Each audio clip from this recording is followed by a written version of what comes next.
अब जो next topic है ना वो है वर्ल्ड बैंक। ठीक है, तो वर्ल्ड बैंक क्या है? वर्ल्ड बैंक अगर आपको नहीं पता है तो फिर आपके साथ कुछ प्रॉब्लम है सच में। तो वर्ल्ड बैंक में कितनी कंपनीज, वर्ल्ड बैंक में कितनी कंट्रीज़ हैं? इसमें इसके जो टोटल मेंबर्स हैं ना अभी वो हैं 187।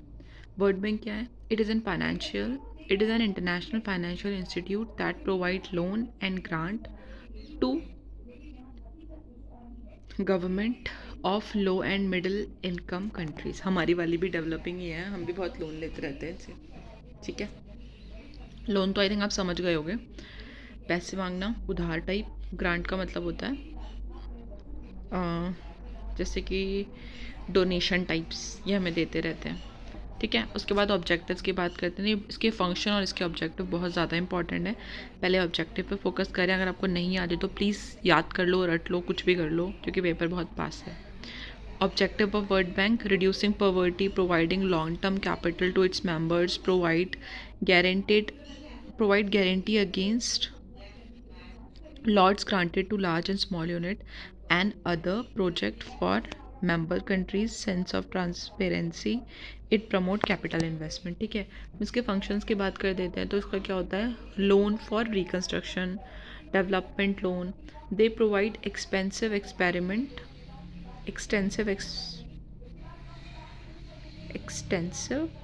experience and the financial resource of the bank help the poor countries to increase their economic growth, reduce poverty and better standard of living।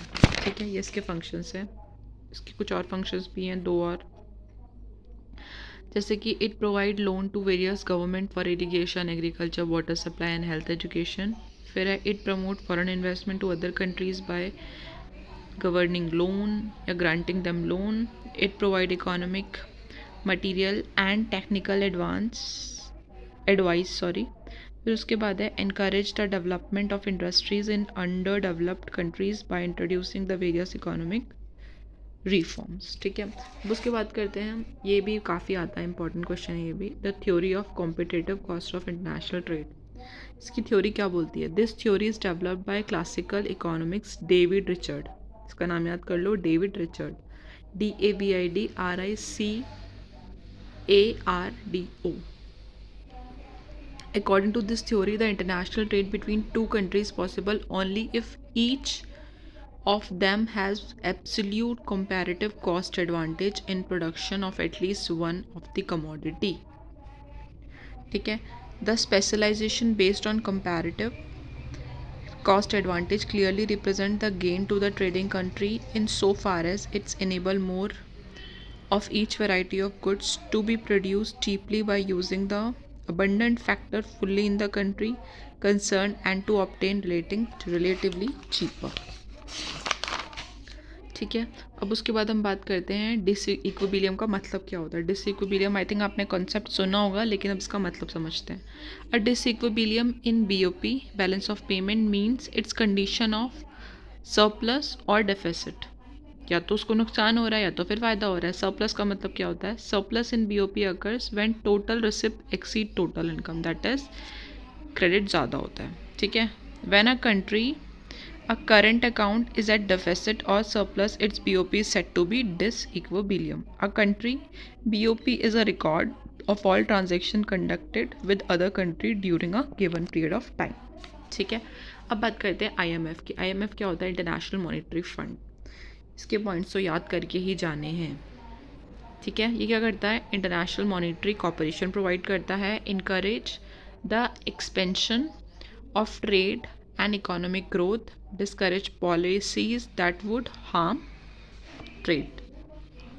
To fulfill their mission, IMF member country work collaboratively with each other and with other international boundaries। In that period there, उस time पे कितनी थी? 133, मतलब अभी इस time पे 133 IMF programmes हैं जो चल रहे हैं। मैं बोलने वाली थी कंट्रीज़ हैं, कंट्रीज़ नहीं, ये प्रोग्राम्स हैं। ठीक है, अब उसके बाद हम बात करते हैं लिमिटेशंस ऑफ फ्री ट्रेड की। ये कुछ पॉइंट्स हैं, ये आप पढ़ लेना पॉज करके।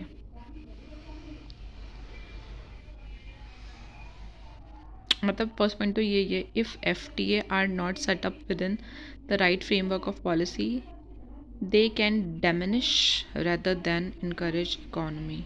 ये फ्री ट्रेड का कुछ पॉइंट्स हैं। आ सकता है ये क्वेश्चन, बहुत ज़्यादा फेमस नहीं है, लेकिन आ गया तो चौंक मत जाना बस।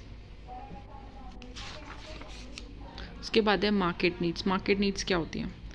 Market needs refers to the functional need, desire and goal of target audience. जो चाहिए वही। A company may identify an area of market with an unmet need and create the product. मतलब जो ज़रूरत है ना वही बना रहे हैं हम, बस इतना ही है। If that audience has a large amount of need, the company may reverse a significant profit.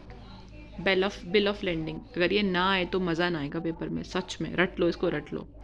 It is a legal document issued by carrier to a shipper that details the type, quality, destination of the goods being carried. A bill of lading is also serves as a shipment receipt when carrier delivered the goods at a predetermined destination. उसके बाद बात करते हैं, there are various theories of international business। एक तो अभी वही थी absolute disadvantage वाली, सॉरी competitive advantage वाली, ये डेविड ने दी थी। उसके बाद एक और थ्योरी है जो रेनॉल्ट ने दी है, ये product life cycle. Product life cycle कुछ ऐसा होता है, देखो, पहले इंट्रोडक्शन होता है, फिर ग्रोथ होता है, फिर मैच्योर होता है, फिर डिक्लाइन हो जाता है, ख़त्म। जो जॉन ने भी दे रखी है एक थ्योरी, इलेक्ट्रिक थ्योरी दे रखी है इसने। All other are efficiently explanation of the business between domestic firms and regional as well as international. अच्छा, ये सबका कॉम्बिनेशन है, ठीक है। They explain monthly domestic investment and international trade, ये भी ठीक है। एटलीस्ट आपको एक दो थ्योरीज तो आनी चाहिए। एक ये डेविड की याद करके जाना, एक रेनॉल्ट की और एक जॉन की, रट लो इनको। आती है वैसे थ्योरीज ऑफ बिजनेस, ऐसी बात नहीं है, और इसमें तो पन्ने भर के आना लिटरली अच्छे खासे। उसके बाद है what are the importance of foreign exchange. क्या इंपॉर्टेंस है फॉरेन एक्सचेंज की नेशनल इकोनॉमी में? देखो, allow for currency conversion, facilitate global trade, investment में हेल्प करता है, exchange of goods and services, financial treatments. उसके बाद बात करते हैं टीटी। टीटी क्या होता है?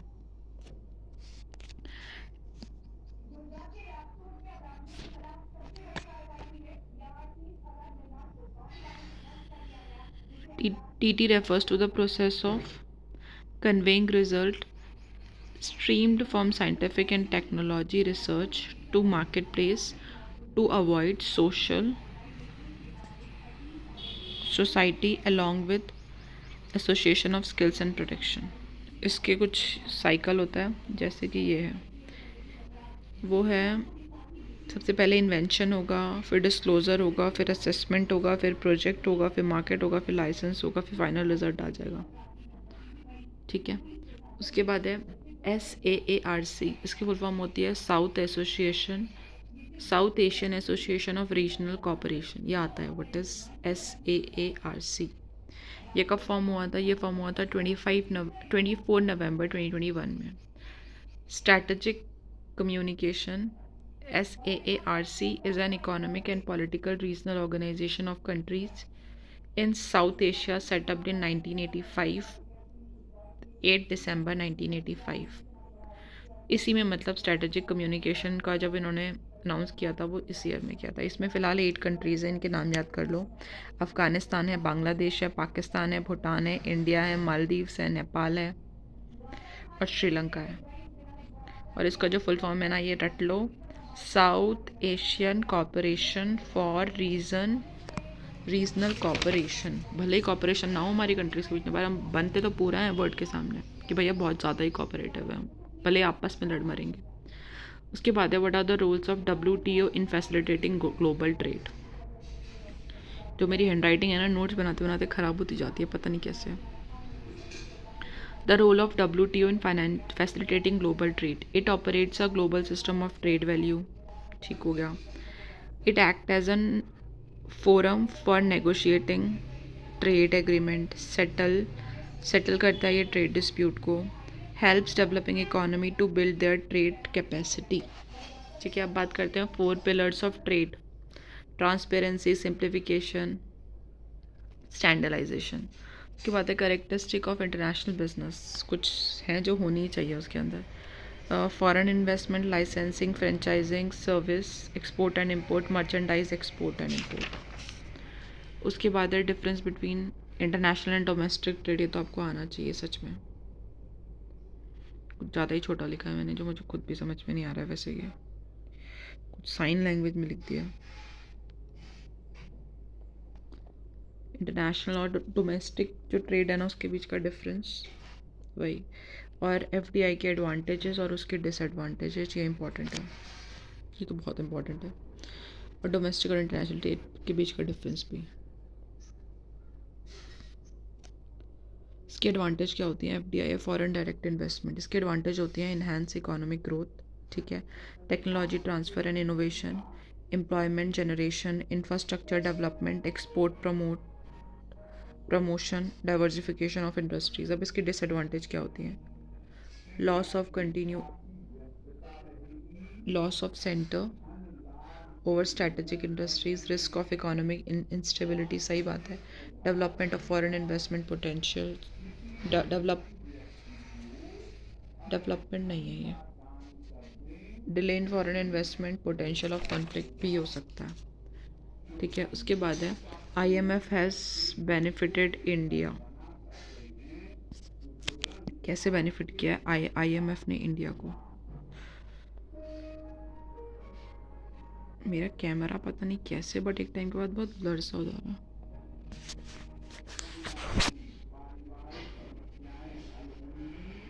देखो, IMF has benefited India, the fund granted, किस वे में बेनिफिट किया उसने? देखो, the fund granted Indian loan to meet the financial difference arising out of जो IMF है ना, जब इंडिया और पाकिस्तान की वॉर हुई थी ना 1965 में एंड 1971 में, उस टाइम पे इन्होंने हमको लोन दिया था, काइंड ऑफ, मतलब हमारी बहुत ज़्यादा हेल्प करी थी, ठीक है। और इंडिया ने इनसे काफ़ी सारा बहुत ज़्यादा ही लोन लिया है कसम से। तो मतलब कहना ही चाह रही हूँ कि जब भी वॉर हुई है ना तो इन्होंने हमारी हेल्प करी है।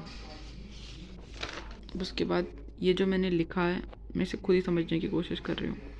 डोमेस्टिक और इंटरनेशनल ट्रेड, जो मार्केट होता है ना, मार्केट के स्कोप का, डोमेस्टिक में सिंगल होता है और उसमें काफ़ी ज़्यादा होता है। जो डोमेस्टिक होता है उसमें कस्टमर लोकल होते हैं, उसमें इंटरनेशनल होते हैं। मार्केट साइज़ डोमेस्टिक में स्मॉल होता है, उसमें बड़ा होता है। लीगैलिटी की बात करें तो डोमेस्टिक में कुछ ऐसा लीगल नहीं चाहिए हमको, मतलब रीजनल जो नॉर्मल लॉज हैं वही, और इंटरनेशनल में हमको पूरा फॉरेन वाले लॉज, बहुत सारे लोग आ जाएंगे उसमें। कल्चर की बात करें तो लोकल जो हमें ऑलरेडी पता है, इंटरनेशनल में थोड़ा सा डाइवर्सिफाई हो जाते हैं कल्चर में, ठीक है। रिस्क की बात करते तो डोमेस्टिक में कम होता है बट उसमें ज़्यादा होता है। ट्रेड रीजन की बात करें तो डोमेस्टिक में लोकल ही होता है, उसमें पूरा इंटरनेशनल जाते हैं। कंपटीशन की बात करें तो कंपटीशन कम होता है और डोमेस्टिक में ज़्यादा होता है। कॉस्ट की बात करें तो डोमेस्टिक में लो लगती है, उसमें ज़्यादा लगती है। रिस्क एंड अनसर्टेनिटी डोमेस्टिक में कम होता है, उसमें ज़्यादा होता है। रिसोर्स अवेलेबिलिटी की बात करें तो डोमेस्टिक में कम होता है और उसमें ज़्यादा होता है। मतलब मैं बोलना ये चाह रही हूँ कि जब डोमेस्टिक और इंटरनेशनल ट्रेड का डिफरेंस आए ना, या किसी भी ट्रेड का डिफरेंस आए, तो ये जो मेन फैक्टर्स है ना, इनको रट लो, बाकी कुछ मत रटो। जो किस बेस पे आप डिफ्रेंशिएट कर रहे हो वो इंपॉर्टेंट है। देखो, सबसे पहले मार्केट का स्कोप, फिर कस्टमर, फिर मार्केट का साइज़, फिर लीगल, फिर उनका कल्चर, फिर रिस्क, फिर ट्रेड, फिर कॉम्पिटिशन, फिर कॉस्ट, फिर रिस्क और अनसर्टेनिटी, फिर रिसोर्सेज अवेलेबिलिटी, ठीक है। तो ये सारे टॉपिक्स हैं जो इम्पोर्टेंट है, एक बार इनको फिर से पढ़ लेना। और इसके बाद आई नो कि इनकम टैक्स का एग्ज़ाम है, उसकी भी वीडियो जल्दी आ जाएगी, तब तक आप इसको रिवाइज़ करो। So thank you for watching.